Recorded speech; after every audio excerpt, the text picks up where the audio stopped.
بسم اللہ الرحمن الرحیم۔ آج میری زندگی کا سب سے بڑا دن تھا۔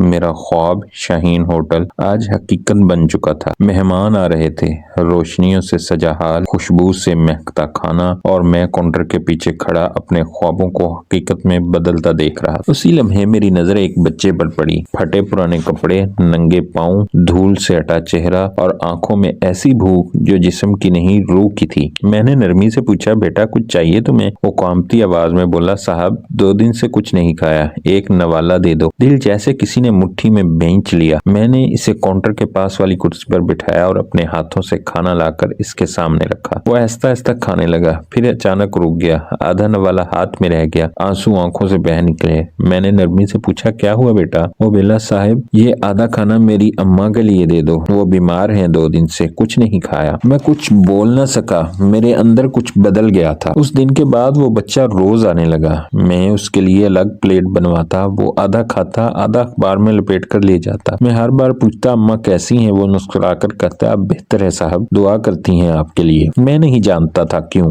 مگر اس بچے سے دل لگ گیا تھا۔ دل کی تھکن، ہوٹل کی مصروفیات، سب کے بعد اس کی مسکراہٹ جیسے میرے دل کی روشنی بن گئی۔ کبھی کبھی وہ میرے ساتھ بیٹھتا، کہانیاں سناتا، میں بھی سنتا جیسے وہ میرا کوئی۔ ایک دن وہ نہیں آیا، پھر دوسرا دن، پھر تیسرا دن۔ دل میں عجیب بے چینی تھی۔ چوتھے دن وہ بھاگتا ہوا آیا، آنکھوں میں آنسو، سانس پھولی ہوئی اور چہرہ زرد پڑ چکا تھا۔ میں نے دوڑ کر پوچھا، کیا ہوا بیٹا؟ وہ ہچکیاں لیتے ہوئے بولا، صاحب میری ماں مر گئی ہے، کوئی نہیں ہے جو ان کا جنازہ پڑھائے۔ میرے ہاتھ سے پانی کا گلاس گر گیا۔ میں فوراً بولا، چلو میں چلتا ہوں تمہارے ساتھ۔ وہ مجھے شہر کے پچھلے حصے میں لے گیا، تنگ گلیاں، بند دروازے، اور ایک جھونپڑی جس کے اندر اندھیرا اور خاموشی تھی۔ میں اندر گیا، میرا دل کانپ گیا۔ ایک کمزور اور چڑھائی پر پڑی تھی، چہرہ جیسے موم کی طرح پگھل چکا ہو، بازوؤں پر نیل کے نشان، اور سامنے قرآن۔ میں نے بچے سے پوچھا، بیٹا تمہاری ماں کو کیا ہوا؟ وہ سسکتے ہوئے بولا، صاحب ابا نے ہمیں چھوڑ دیا تھا، لوگ ہمیں گالیاں دیتے تھے، ماں گھروں میں برتن مانجتی تھی، کل کسی نے ان سے کھانا مانگا، پیسے نہ ہونے پر دھکا دے دیا، وہ گری پھر نہ اٹھ سکی۔ میرے ہونٹ لرز گئے۔ قرآن پاک جو پاس رکھا تھا میں نے چادر اوڑھ کر اسے اوپر رکھ دیا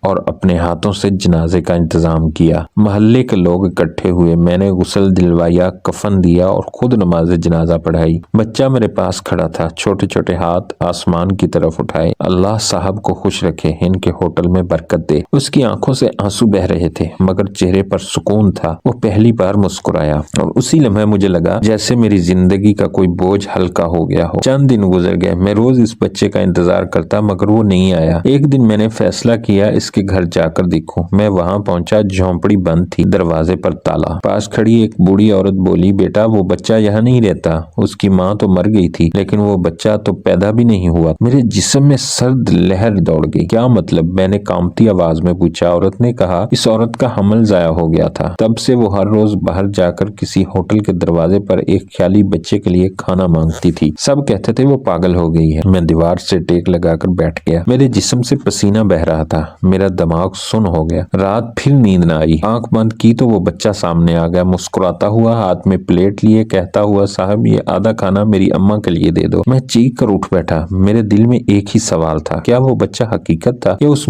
ماں کی دعا کا؟ اگلی صبح میں نے ہوٹل کے دروازے پر ایک تختی لگوائی، غریبوں کے لیے کھانا مفت ہے۔ اس دن کے بعد ہر روز کئی لوگ آتے، کھانا کھاتے اور میرے دل میں عجیب سکون اترتا جاتا۔ لوگ کہتے تھے میرا ہوٹل دن دگنی رات چگنی ترقی کر رہا ہے، مگر میں جانتا تھا یہ کسی ننھے مہمان کی دعا کا نتیجہ ہے۔ ایک رات خواب میں وہ بچہ آیا، ہاتھ میں روشنی بھری پلیٹ، مسکراتے ہوئے بولا، صاحب میری ماں کہتی ہے اللہ نے آپ کا شکریہ قبول کر لیا ہے، اب ہم دونوں خوش ہیں۔ میں رو پڑا، دل کے سارے پردے ٹوٹ گئے۔ 8 برسوں بعد جب میں اپنے ہوٹل کے دروازے پر بیٹھتا ہوں تو وہیں کسی کونے میں مجھے لگتا ہے جیسے وہ بچہ اب بھی مسکرا رہا ہو۔ میں ہر روز ایک پلیٹ کھانا اس کی کرسی پر رکھوا دیتا ہوں، کوئی نہیں آتا مگر پلیٹ کبھی بھری نہیں رہتی۔ میں جان گیا ہوں انسانیت مر نہیں سکتی، بس کبھی کبھی فرشتے بچوں کے روپ میں آتے ہیں۔ کبھی کسی بھوکے کو کھانا کھلا دینا اللہ کے نزدیک 1000 عبادتوں سے بڑھ کر ہے۔ شاید تمہارا دیا ہوا ایک نوالا کسی کی آخرت اور تمہاری تقدیر بدل دے۔ یہ کہانی انسانیت، دعا اور مکافات کے احساس پر مبنی ہے۔ ایک ہوٹل کا مالک، ایک بچہ اور ایک ماں، تینوں مل کر دکھا دیا کہ رحم کبھی ضائع نہیں ہوتا۔